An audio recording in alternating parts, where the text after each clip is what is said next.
Selamat pagi, selamat siang, selamat sore, dan selamat malam. Perkenalkan, nama saya Cornelia Agnes Juliati dengan NIM 2017 0451 0106 dan student ID 1 2017 003351. Saya akan mempresentasikan hasil proyek kerja praktik saya dengan judul Analisis Alternatif Material Struktur Lengan Ekskavator 200 PT Pindad Persero. Kerja praktik dilakukan di PT Pindad Persero yang berlokasi di Kiara Condong, Bandung, Jawa Barat selama 30 hari kerja yang dilakukan secara online dan offline mulai tanggal 9 November 2020 sampai dengan 18 Desember 2020. Dengan kegiatan yang dimulai dengan perkenalan perusahaan, divisi, lalu observasi dan pengerjaan tugas-tugas, yang selanjutnya memasuki topik dan pengambilan data, sampai pada penyusunan laporan kerja praktik, presentasi kerja praktik untuk perusahaan, dan evaluasi. Jadi, latar belakangnya adalah kerja praktik dilakukan di PT Pindad Persero yang merupakan badan usaha milik negara atau BUMN, perusahaan industri manufaktur sejak tahun 1808 yang produksi berbagai alat utama sistem senjata Tentara Nasional Indonesia atau yang disebut Alutsista, dan juga produk komersial non-militer lainnya. Sampai pada tahun 2016, PT Pindad Persero mulai memproduksi alat berat, yaitu ekskavator yang sampai saat ini terdapat beberapa macam jenisnya, dengan kapasitas 5 ton dan 20 ton, yaitu ekskavator standar, ekskavator long arm, dan ekskavator amfibi. Ekskavator standar 200 atau ekskavator standar berkapasitas 20 ton merupakan ekskavator yang paling sering diproduksi, paling banyak diproduksi dan dibutuhkan oleh konsumen. Lalu kerja praktik saya diberikan proyek dengan rumusan masalah, material apa saja yang dapat menjadi alternatif untuk material struktur lengan terdiri dari boom, arm, dan bucket untuk ekskavator 200 PT Pindad Persero dengan mempertimbangkan safety factor dan juga harga untuk meningkatkan keuntungan perusahaan. Yang tujuannya dari proyek ini adalah mendapatkan beberapa material alternatif yang dapat menggantikan atau menjadi pilihan untuk material struktur lengan tersebut. Lalu terdapat beberapa batasan masalah, yaitu analisis material hanya untuk material struktur lengan yang terdiri dari boom, arm, dan bucket pada ekskavator 200 PT Pindad Persero. Lalu juga nilai safety factor untuk menganalisis material alternatif mengacu pada analisis pengujian geometri dengan software ANSYS 19.2 oleh rekan kerja praktik yang tertera pada lampiran. Lalu terakhir, rekomendasi material alternatif mengacu pada diskusi dengan pembimbing perusahaan dan vendor kerjasama perusahaan. Lalu masuki teori dasar, yang pertama ada ekskavator. Ekskavator sendiri merupakan salah satu alat berat dengan sistem hidrolik yang dapat meringankan pekerjaan berat, seperti mengangkat dan memindahkan material, menggali lubang, menggerus sungai, dan lainnya. Anatomi ekskavator terdiri dari 3 part utama berdasarkan tata letaknya. Yang pertama ada undercarriage yang terdiri dari base frame, track link, track pad, track laurel, sprocket, spring adjuster, dan idler. Lalu ada upper struktur yang terdiri dari kabin, travel motor, dan counterweight. Dan juga work equipment yang terdiri dari boom, arm, bucket, silinder. Work equipment ini juga disebut dengan struktur lengan.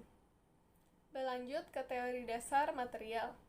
Material yang digunakan merupakan material tipe baja karbon rendah berbentuk plate dengan ketebalan 16 mm yang disuplai dari vendor kerjasama yaitu PT Shibaura Shearing Indonesia atau SSI, yang selanjutnya dilakukan fabrikasi dan machining oleh PT Osgishi Indonesia, sehingga di PT Pindad Persero hanya melakukan assembly.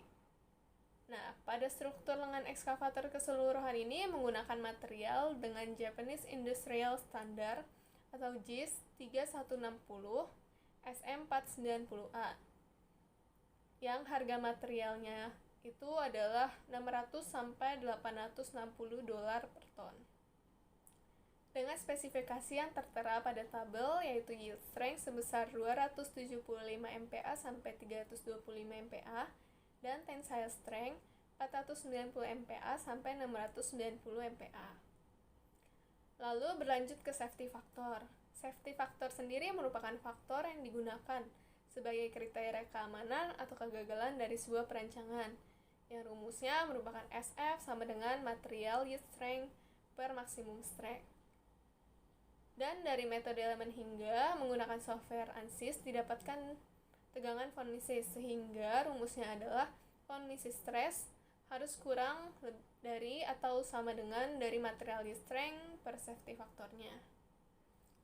Masuk pada studi kasus dan analisis dari proyek adalah berfokus pada struktur lengan ekskavator 200 PT Pindad Persero, yaitu boom yang membutuhkan material seberat 1.540 kg, AM 700 kg, dan bucket 760 kg, yang totalnya menjadi 3.000 kg atau 3 ton. Lalu pengujian tegangan untuk perhitungan safety factor, terdapat 3 load condition yang diuji menggunakan software ANSYS oleh rekan kerja praktik.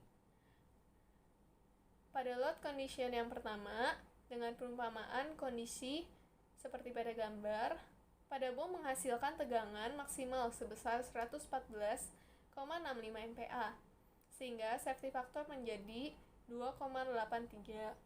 Lalu pada AM menghasilkan tegangan maksimal 155,52 MPa, sehingga safety factor menjadi 2,09. Berlanjut ke load condition yang kedua, pada perumpamaan seperti di gambar, pada boom menghasilkan tegangan maksimal sebesar 114,03 MPa, sehingga safety factor menjadi 2,33. Lalu pada AM menghasilkan tegangan maksimal sebesar 49,11 MPa, sehingga safety factor sebesar 6,63.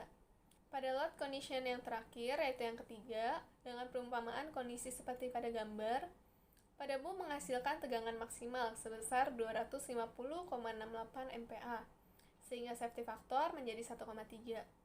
Lalu pada AM menghasilkan tegangan maksimal sebesar 70,871 MPa, sehingga safety factor sebesar 4,57. Dari pengujian tersebut, maka dapat dianalisis untuk yang dapat menjadi alternatif material dengan pertimbangan dari stres yang paling kritis, yaitu pada load condition yang ketiga pada boom sebesar 250,08 MPa. Maka setelah dilakukan literatur dan diskusi, terdapat 4 material yang dapat menjadi alternatif. Yang pertama pada standar Cina, yaitu GB Q345B dengan yield strength sebesar 345 MPa, sehingga safety faktornya menjadi 1,38, yang harganya berkisar 600-760 dolar per ton.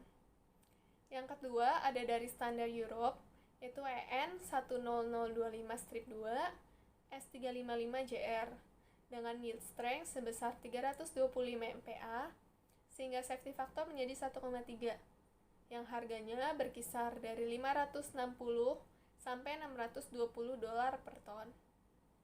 Lalu yang ketiga ada dari standar Amerika, yaitu ASTM A571 grade 50 dengan yield strength sebesar 345 MPa, sehingga safety factor menjadi 1,38 dengan harga berkisar 480 sampai 580 dolar per ton. Yang terakhir ada dari standar Jerman, yaitu DIN 17100 ST52-3 dengan yield strength sebesar 345 MPa, sehingga safety factor menjadi 1,38, yang harganya berkisar 500 sampai 600 dolar per ton.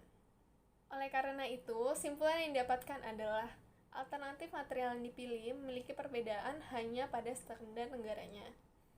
Lalu rekomendasi yang paling menguntungkan adalah dari standar Amerika, yaitu ASTM 572 grade 50 dengan nilai safety factor yang lebih tinggi yaitu 1,38 dibandingkan dengan penggunaan yang sebelumnya hanya sebesar 1,3, dan juga harganya yang paling murah. Dengan perubahan material ini, maka harga untuk material pun menjadi berkurang, sehingga didapatkan keuntungan sebesar 40-280 dolar. Berikut lampiran sertifikat hasil kerja praktik dan beberapa foto kegiatan kerja praktik. Baik, terima kasih atas perhatiannya. Mohon maaf apabila ada kesalahan. Selamat pagi, selamat siang, selamat sore, dan selamat malam.